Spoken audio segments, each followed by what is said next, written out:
ইনশাল্লাহ আমার লাইফের সবচেয়ে বড় স্বপ্ন পূরণ হলো। এটাই ছিল আমাদের প্রিয় নবী হযরত মুহাম্মদ সাল্লাল্লাহু আলাইহি সাল্লামের বাড়ি। তার সামনেই রয়েছে আবু জেহেলের ঘর। জমজমের পানি হেরেম শরীফের চারপাশে এইভাবে রাখা আছে। এই পাথরের দ্বারায় ইব্রাহিম আলাইহিস সালাম কাবা শরীফ নির্মাণ করেছিলেন।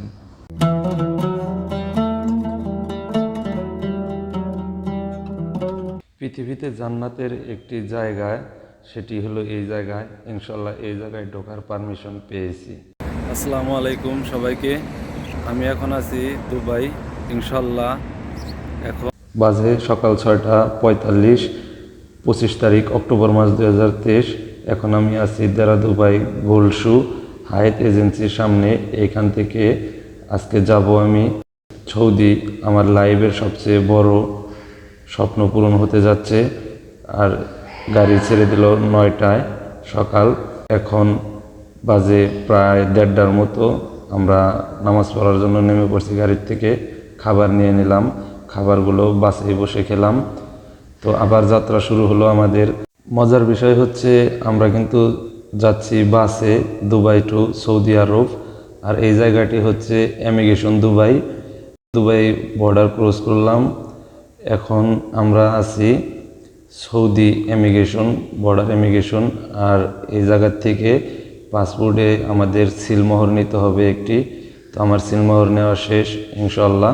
এখন লাইভে ফার্স্ট সৌদির খাবার খাচ্ছি। এই তো আমাদের টিম। ইনশাল্লাহ পরের দিন 26 তারিখ অক্টোবরের আমরা মক্কার কাছাকাছি চলে আসছি। দীর্ঘ 30 ঘন্টা জার্নি করার পর আমরা মেক্কা মসজিদে চলে আসছি। আর এই মসজিদে গোসল দিয়ে পাক পবিত্র হয়ে হেরেমের কাপড় পরিধান করে আমরা 2 রাকাত নামাজ পড়ে উমরার জন্য নিয়ত করলাম।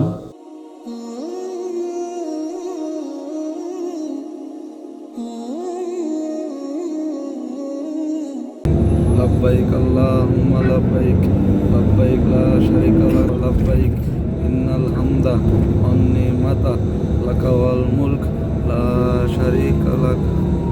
হেরেম শরীফের কাছাকাছি চলে আসছি। আর অনুভূতিটাও আজকে একটু অন্যরকম। সামনে থেকে কাবাঘর দেখবো লাইভে ফার্স্ট। কাবাঘর দেখেই প্রথমে দোয়া পড়ে আমার উমরা শুরু করলাম। 7 চক্কর শেষ করে আমি আবার ভিডিও স্টার্ট করলাম। এই তো গ্রিন লাইটটি দেখতে পাচ্ছেন। এই জায়গার থেকে প্রথম চক্কর স্টার্ট করতে হয়। এভাবে 7 চক্কর শেষ করে আমি আমার তাওয়াফ শেষ করলাম। আমার লাইফের সবচেয়ে বড় স্বপ্ন আজকে পূরণ হলো। তো আমার জন্য সবাই দোয়া করবেন, আমিও সবার জন্য দোয়া করব ইনশাআল্লাহ।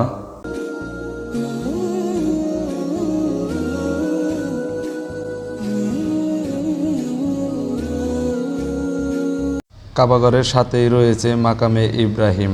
ইব্রাহিম আলাইহিস সালামের পদযুক্ত এই পাথরটি রয়েছে প্রায় 4000 বছর ধরে অক্ষত রয়েছে। এই পাথরের উপর দাঁড়িয়ে ইব্রাহিম আলাইহিস সালাম কাবাঘর নির্মাণ।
চাচা তার উপর অনেক জুলুম করেছে, সেই আবু জেহেলের ঘর, সেখানে কিন্তু এখন আর ঘর নেই, সেখানে রয়েছে এখন হাজার হাজার টয়লেট।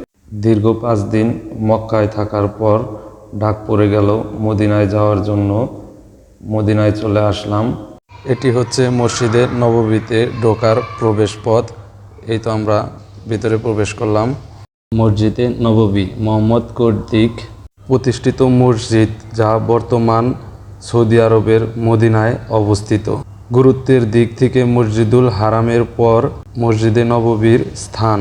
মুহাম্মদ সাল্লাল্লাহু আলাইহি ওয়াসাল্লাম হিজরত করে মদিনায় আসার পর এই মসজিদ নির্মাণ করা হয়। ছাতাগুলো মসজিদের চারপাশে ফজরের নামাজের পর এভাবে ওপেন রাখা হয়। তীব্র তাপমাত্রা থাকার কারণে এই ফ্যানগুলো লাগানো হয়েছে যাতে শীতল হাওয়া আসতে পারে। এইগুলো দিয়ে ঠান্ডা হাওয়া আসে, তাতে হাজিদের অনেক সুবিধা হয়। আমরা এখন মসজিদের ভিতরে প্রবেশ করব মাগরিবের নামাজ আদায় করার জন্য। অলরেডি ভিতরে প্রবেশ করে ফেলেছি।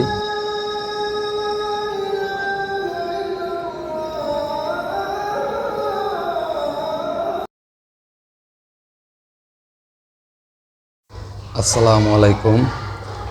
এখন রাত্রি 3:30 বাজে।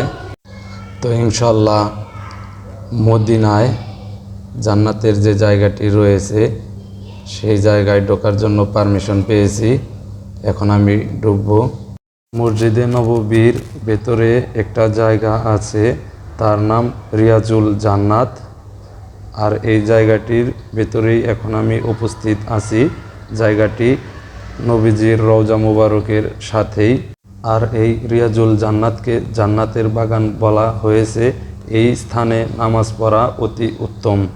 এখান থেকে নামাজ আদায় করার পরেই বাহির হওয়ার যে গেটটি রয়েছে, গেটের সাথেই রয়েছে আমাদের হযরত মুহাম্মদ সাল্লাল্লাহু আলাইহি সাল্লামের যে রওজা, সেই রওজাটির গেট দেখা যাবে।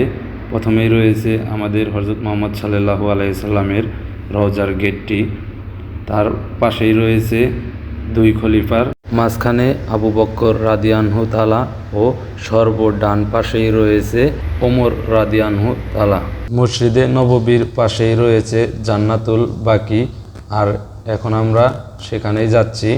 ফজরের নামাজ শেষ করে এখানে লাখ লাখ মানুষ দেখা যায় জান্নাতুল বাকি দেখার জন্য।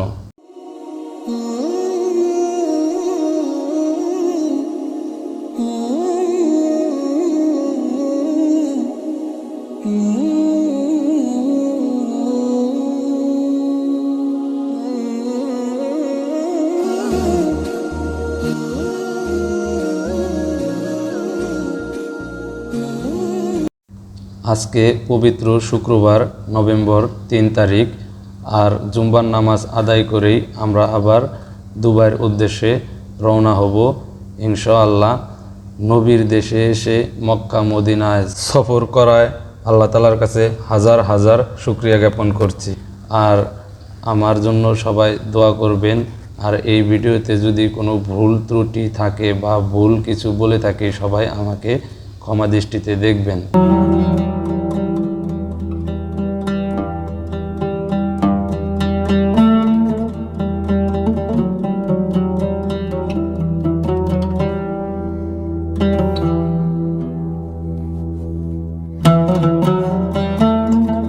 আল্লাহ তাআলার অশেষ রহমতে আবারও 30 ঘন্টা জার্নি করার পর দুবাই এসে পড়েছি। আর এই বাসটিতে করে এসেছি। তো সবাই ভালো থাকবেন, সুস্থ থাকবেন, আমার জন্য দোয়া করবেন। এই বলে শেষ করতেছি। আসসালামু আলাইকুম।